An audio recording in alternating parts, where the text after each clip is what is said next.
Donc le titre de ce petit exposé, c'est « Enjeux et difficultés et expériences de 16 mois de gestion éditoriale de Regard Protestant.com », mais aussi le Facebook, le compte Twitter et le YouTube, puisqu'on a aussi un compte YouTube. Alors là, c'est la une d'aujourd'hui de Regard Protestant. Voilà, j'ai préféré vous mettre ça plutôt que des slides avec du texte au kilomètre, pas très intéressant finalement. D'une part, on va parler un petit peu, je vais vous parler des enjeux d'audience et de notoriété pour faire connaître les idées protestantes et les médias protestants. Le but de Regard Protestant, pour mémoire, c'est un site qui a été créé il y a 16 mois, qui a été lancé en janvier 2013, et dont l'objectif était d'une part de faire connaître les médias protestants, et notamment les médias protestants français, mais on s'est très vite élargi à la francophonie en faisant rentrer des médias suisses, et aussi de relayer les idées protestantes auprès du grand public. Puisqu'une des vocations de la Fondation Bercier, donc qui a créé le site Regard. Je vous interromps, mais je n'entends pas le son de votre côté. Ah, c'est embêtant, hein. J'entends. Nous on t'entend bien. Ou alors il faut que je parle là. On peut mettre le... Sinon je vais parler à côté de ça. On peut déplacer celui-ci et le mettre là. Comme ça, le microphone sera plus près. Ah, la technique, c'est pas encore parfait la technique, mais là tu vas entendre. Est-ce que tu entends là? Bon, voilà. Donc je prends plusieurs micros en même temps, mais c'est pas très grave. Donc j'en étais à... Oui, donc c'était aussi faire connaître les idées du protestantisme au grand public, avec quand même deux cibles principales. D'une part, les protestants francophones. Et d'emblée, je vous dis, c'était francophone, puisque d'emblée, nous avons eu des médias suisses, notamment. Et puis aussi les catholiques assez ouverts sur le monde protestant, donc assez œcuménique, et aussi toutes les personnes qui s'intéressent au point de vue des religions sur divers sujets d'actualité. Actuellement, le site a une moyenne de 20 000 utilisateurs par mois. On a un objectif de plus de 100 000. Le président de la Fondation Bercier vous dirait non, nous on veut faire du 250 000. Le site Top Chrétien a 250 000 visiteurs francophones. On veut atteindre la même chose. Et depuis qu'un certain nombre de personnes lui ont dit mais vous avez tout à fait raison et c'est tout à fait possible, eh bien on est parti pour du 250 000 en 2017. Donc on compte sur vous quand même.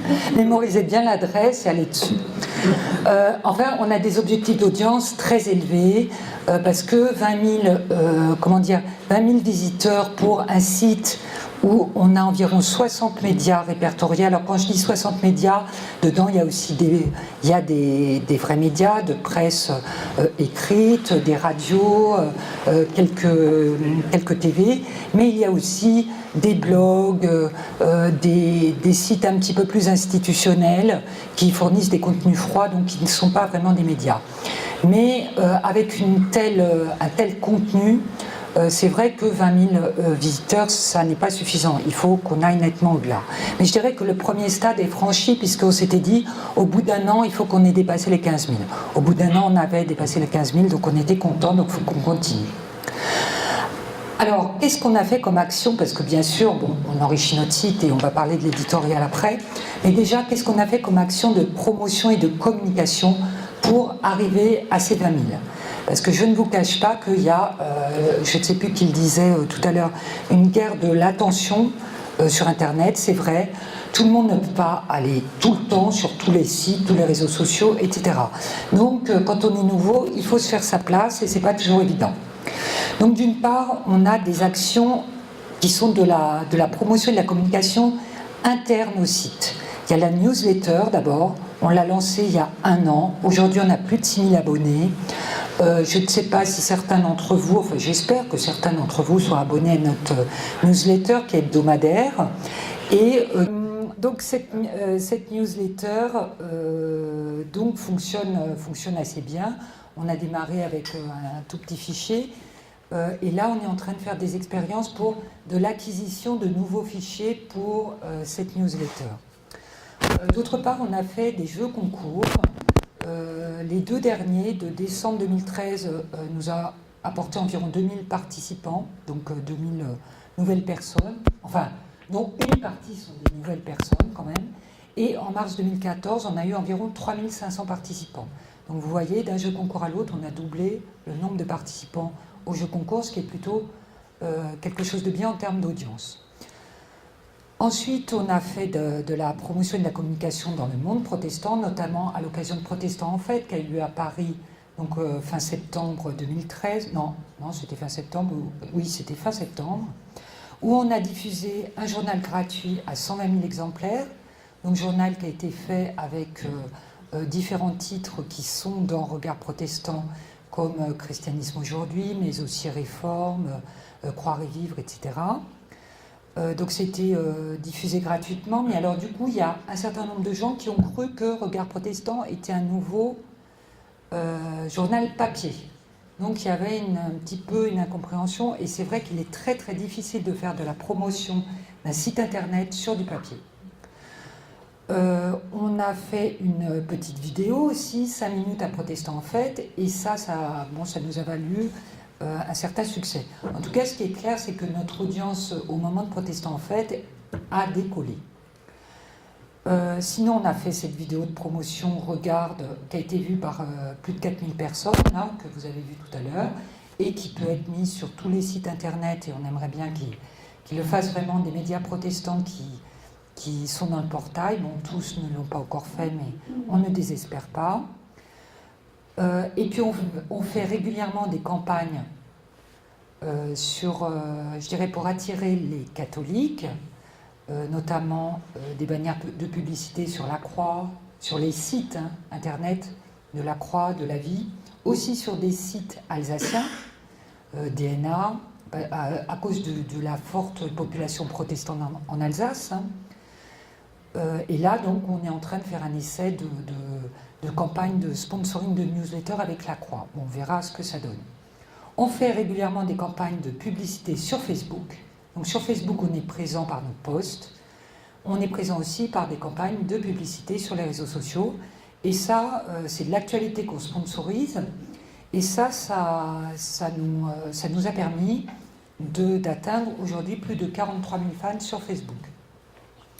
Donc vous voyez que d'un côté, on a notre audience de site qui est à peu près à 20 000 utilisateurs, et on a 43 000 fans sur Facebook, ce qui est quand même particulièrement important, puisque par exemple La Vie, je crois qu'ils n'ont pas tellement mieux que nous, je crois qu'ils sont à 50 ou 60 000. La Vie, c'est un journal catholique beaucoup plus connu et beaucoup plus ancien que ne l'est Regard Protestant. Plus vieillot aussi, je devrais dire, donc c'est peut-être aussi pour ça qu'ils sont moins sur Facebook. Donc on a une stratégie gagnante sur Facebook, ça c'est clair, puisqu'avec très peu d'investissements publicitaires et le relais intelligent d'un certain nombre de choses qu'on met sur le portail, on a réussi à attirer 43 000 fans. Donc au départ, on avait un ciblage de nos campagnes sur Facebook qui était vraiment orienté France, Suisse, Belgique, c'est-à-dire francophonie européenne. Puis ensuite, on s'est ouvert à la francophonie africaine. Et là, on s'est rendu compte qu'on avait une utilisation du portail très différente. C'est-à-dire que, alors ça, je demande à Isabelle, si elle ne peut pas nous répondre tout de suite, sinon je pense qu'elle va pouvoir nous répondre d'ici la fin de mon exposé. Quelle est à peu près la proportion de personnes d'Afrique qui se connectent sur le portail aujourd'hui? Est-ce que tu le sais?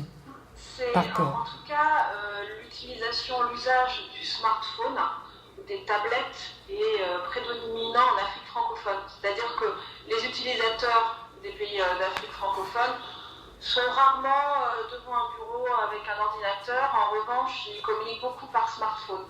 Voilà. Donc c'est essentiellement l'usage du smartphone qui conduit ces utilisateurs sur notre site. Et la proportion de gens qui viennent d'Afrique qui sont sur notre site, tu la sais à peu près ou pas? C'est environ, je ne voudrais pas dire de bêtises, mais c'est peut-être 30% des utilisateurs aujourd'hui. Voilà.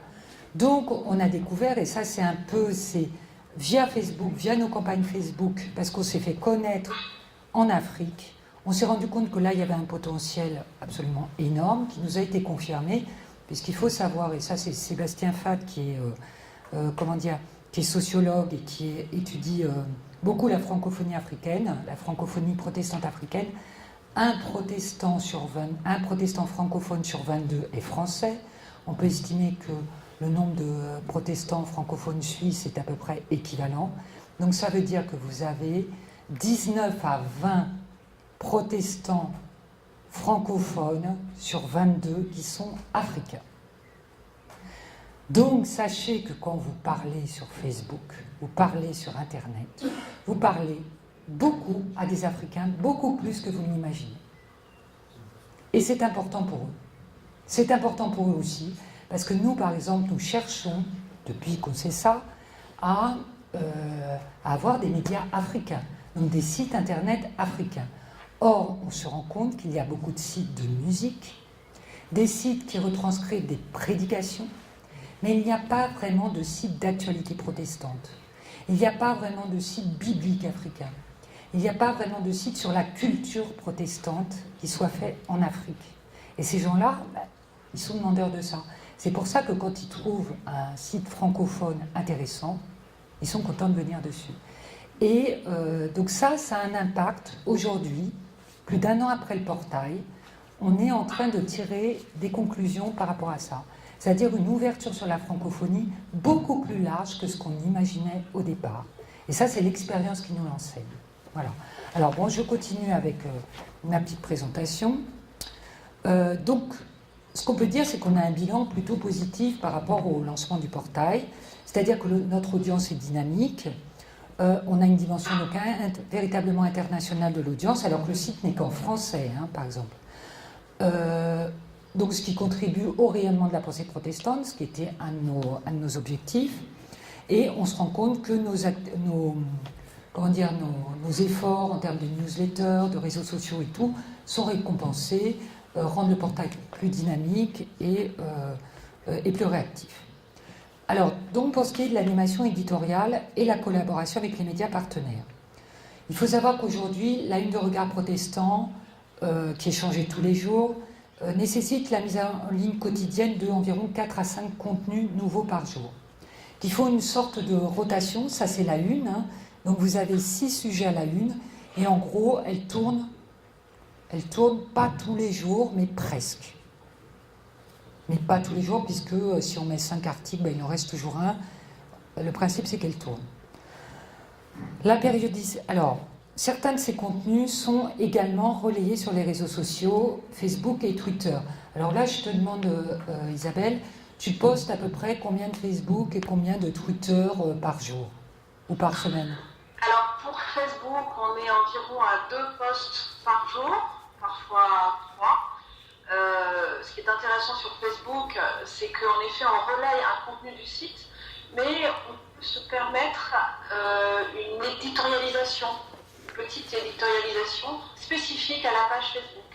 Autant sur le site où on relaie les articles des médias, c'est aussi ce qu'on fait sur Facebook, mais on le présente différemment avec un ton un peu plus connivant. Voilà, c'est notre petite ligne éditoriale spécifique. Même chose sur Twitter, on relaie environ 1 à 2 contenus par jour, mais on retweet aussi beaucoup ce que tweetent nos abonnés. Et là aussi, on privilégie davantage les contenus en revanche sur Twitter liés à l'actualité protestante. Sur Twitter, on a combien de followers d'ailleurs? On a plus de 1000 followers aujourd'hui. Voilà. Donc, je continue mon exposé. Donc, les contenus qu'on met sur le portail dépendent bien sûr de la périodicité des médias, de leur ligne éditoriale, etc. On a des contenus chauds, enfin ce qu'on appelle chauds, c'est-à-dire société, monde. Bon, la rubrique débat est un peu à part puisque elle est censée relayer chaque mois des débats qui préoccupent, qui agitent un petit peu, enfin plus ou moins le monde protestant. Certains agitant clairement, comme par exemple la bénédiction des mariages homosexuels, ça c'est un sujet qui a très bien marché. On a des contenus en lien avec l'actualité protestante, par exemple le culte du désert, le protestant en fête, etc., qui là sont dans vie protestante. Donc vous voyez, c'est la 1, 2, 3, 5e rubrique, là, presque au milieu. Et puis on a des contenus froids pour les rubriques Bible, foi, théologie, histoire, etc. Évidemment, on a une participation différente des médias selon que ce sont qui sont web, print, vidéo, radio, etc. Il faut savoir qu'on a très très peu de médias aujourd'hui qui nous donnent de la vidéo. Et ça nous déçoit un peu. On en aimerait en avoir plus. On a beaucoup d'écrits, un peu de son, mais souvent très long. Et il faudrait des choses plus courtes et peu de vidéos. Et il y a une partie des vidéos, et ben en fait, c'est les vidéos de Méromédia, donc qui sont produites aussi par la Fondation Bercier, mais qui ont des sujets de fond, qui sont des vidéos théologiques ou bibliques. Donc ce n'est pas forcément ce qui intéresse le plus les gens qui vont sur notre portail, mais on les met parce que il faut qu'on ait quand même des vidéos. Il y a une question de rythme de publication des médias. La plupart donc, sont de la presse et de la presse mensuelle.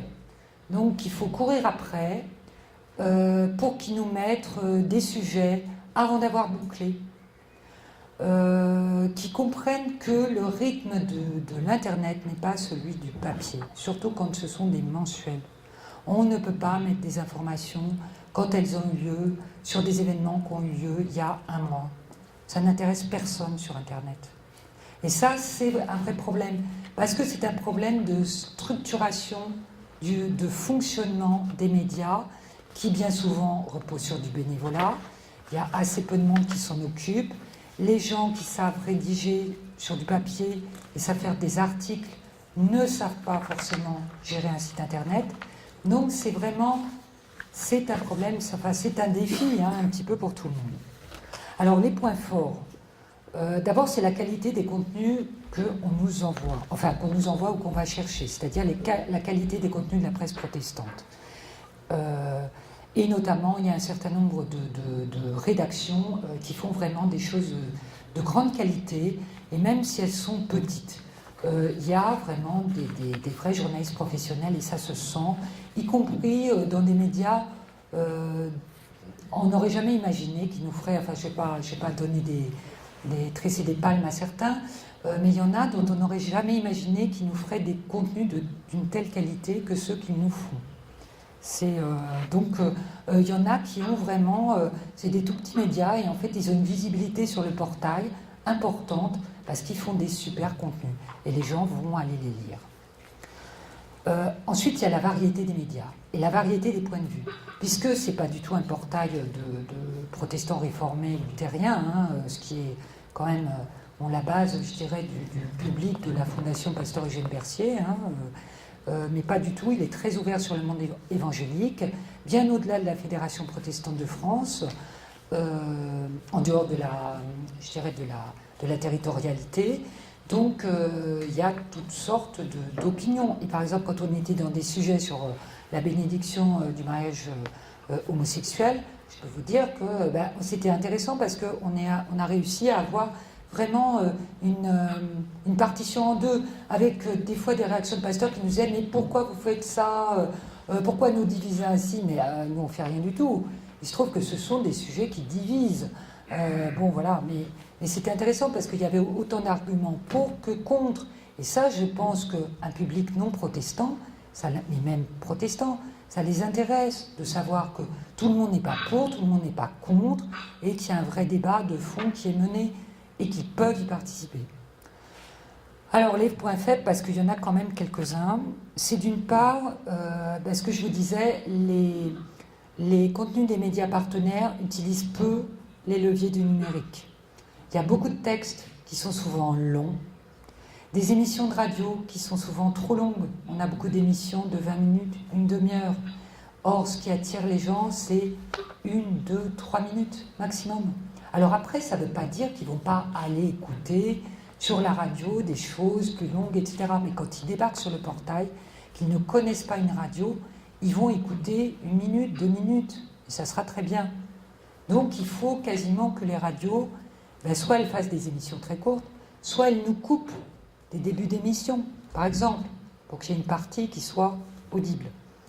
Pas assez de vidéos, pas assez de montage photo, de schémas, ce qui se fait énormément aujourd'hui sur Internet. Si vous allez sur des sites d'actualité, beaucoup de photomontages, de schémas pour expliquer des situations, etc. Donc ça, c'est un petit peu la difficulté des médias protestants, c'est que je vous disais, ils sont structurés à l'ancienne et pas du tout pour l'Internet, et que c'est une difficulté pour eux.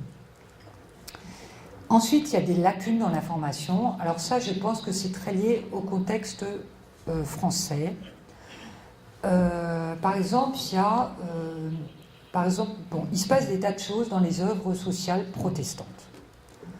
Et moi, j'ai été stupéfaite parce que je recevais des choses, j'étais au courant, de voir qu'aucun média protestant français ne s'y intéressait.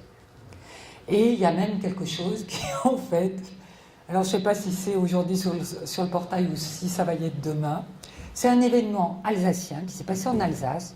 Il y a une clinique interconfessionnelle qui a été vraiment un projet mené de bout en bout par la Fondation des Diaconesses de Strasbourg, donc une vieille fondation protestante alsacienne en plus. Vous voyez, les Alsaciens, les protestants en Alsace, c'est quand même...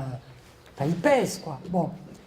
C'est la première initiative de ce type en France, et je ne sais pas si c'est pas même en Europe. Ça a été relayé par des grands journaux en France comme Les Échos, mais aussi les gratuits 20 minutes et des trucs comme ça. La presse protestante n'en a même pas parlé. Et en fait, c'est la Suisse qui en parle, figurez-vous. Donc bientôt, on va avoir un article de Protestinter sur le sujet. Bon, c'est quand même intéressant. Mais si vous voulez, on a quand même cette lacune, c'est qu'il se passe des choses dans le monde protestant en France, personne ne le relaie. Donc ça, c'est parce que les médias s'intéressent à leurs églises. Il y a très peu de médias généralistes.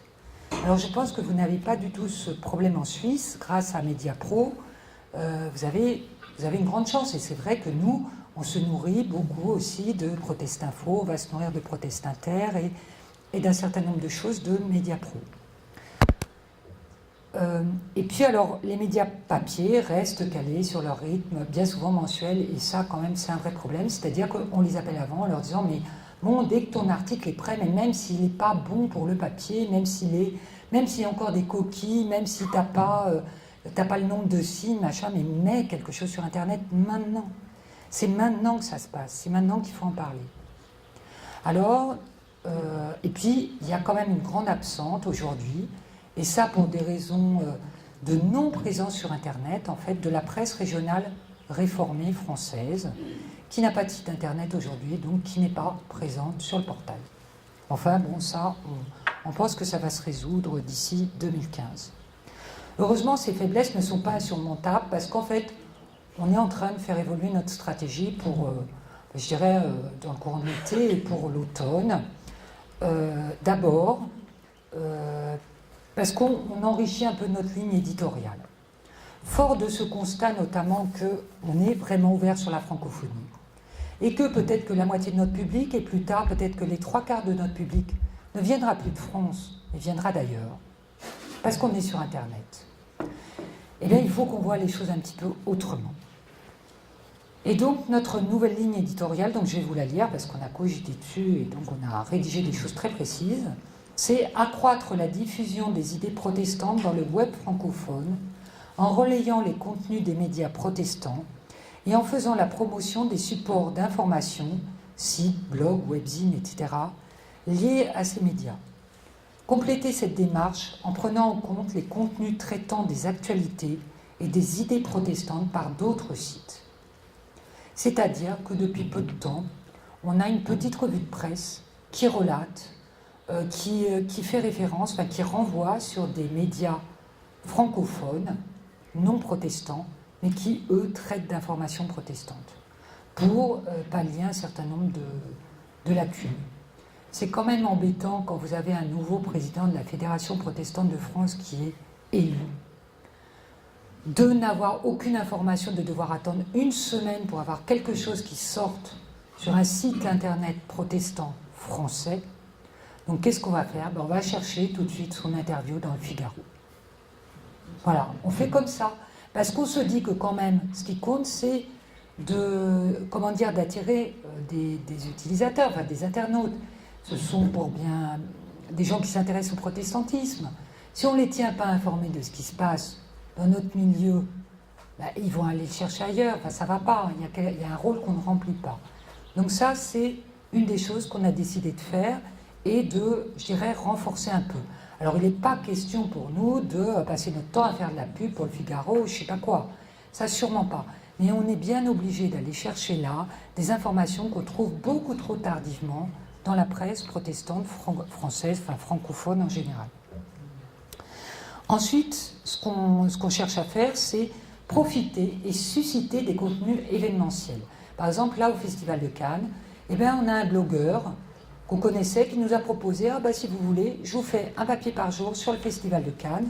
Moi, j'ai l'habitude, j'ai fait partie du jury œcuménique, je connais bien, je suis un fanat de cinéma, j'ai mon blog, et je vous fais un papier par jour. » On a dit « top là », et c'est ce qu'il a fait, et je veux dire, avec un certain succès, en plus il écrit bien, donc il suit, c'est une sorte de correspondance sur le cinéma.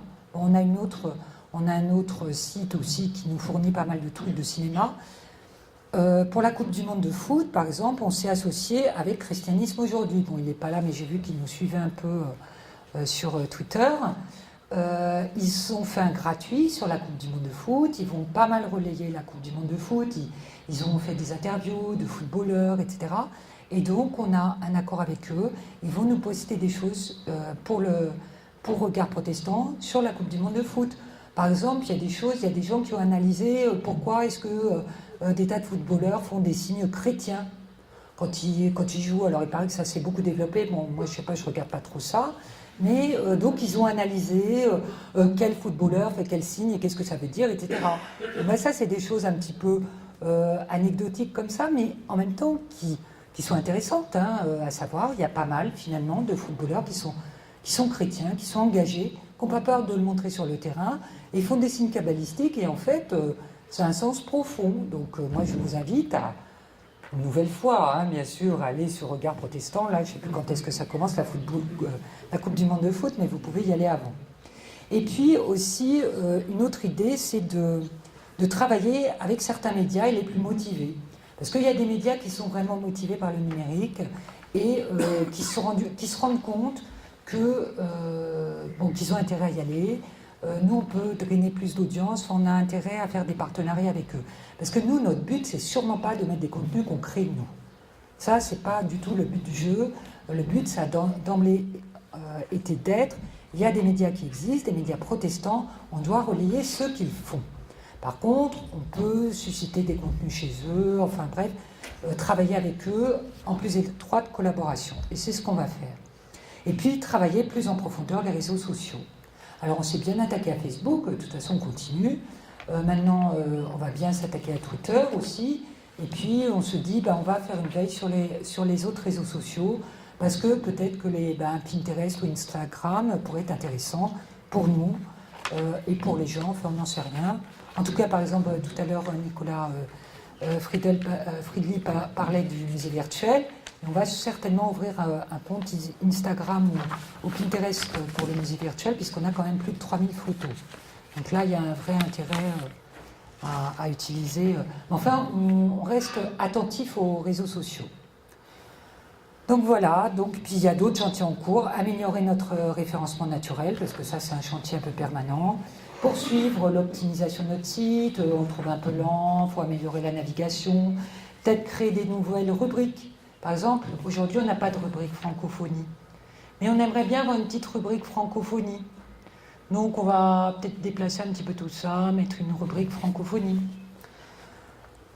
Et puis voilà. Alors, parce qu'on pense qu'on a de nombreuses opportunités. C'est d'abord un accroissement de la population en recherche de sens, et une population qu'on n'avait peut-être pas identifiée au départ, la francophonie. Et ça, il y a un vrai enjeu derrière. Et puis, des contenus éditoriaux attractifs qu'on découvre aussi. Parce qu'il y a des gens qui viennent vers nous qu'on ne connaissait pas avant. Et qui nous connaissent par la toile, qui viennent nous voir. Et c'est le cas des blogs, enfin des webzines. Il y en a un certain nombre qui étaient invisibles, inaudibles. Et en fait, ils ont des contenus tout à fait pertinents, mais peut-être très ciblés. Mais dans un portail comme ça, ils ont toute leur place. Voilà. Alors maintenant, je vais passer la parole à Isabelle. Je suis sûre qu'elle a des choses à rajouter. Et puis sinon, vous allez poser des questions. Écoutez, je ne vous vois pas, mais j'imagine que vous avez été intéressé par cet exposé. Et ce qu'on voulait dire surtout, c'est que Regard Protestant, c'est un site, c'est un dispositif et c'est une communauté qui grandit, qui s'adresse évidemment, comme l'a dit Isabelle, à la communauté protestante francophone, mais qui s'adresse également à un ensemble plus large. Et on utilise, nous, notamment Facebook aussi, pour poster des contenus et se faire connaître sur d'autres groupes. On s'adresse à nos fans, mais on s'adresse également à des groupes chrétiens, catholiques, etc. Et on aimerait, c'est notre ambition, que Regard Protestant devienne vraiment, à travers les médias qui portent, et à travers les contenus qu'on présente, un portail de référence, un média de référence sur l'actualité vue par les protestants. Si vous avez des questions, je suis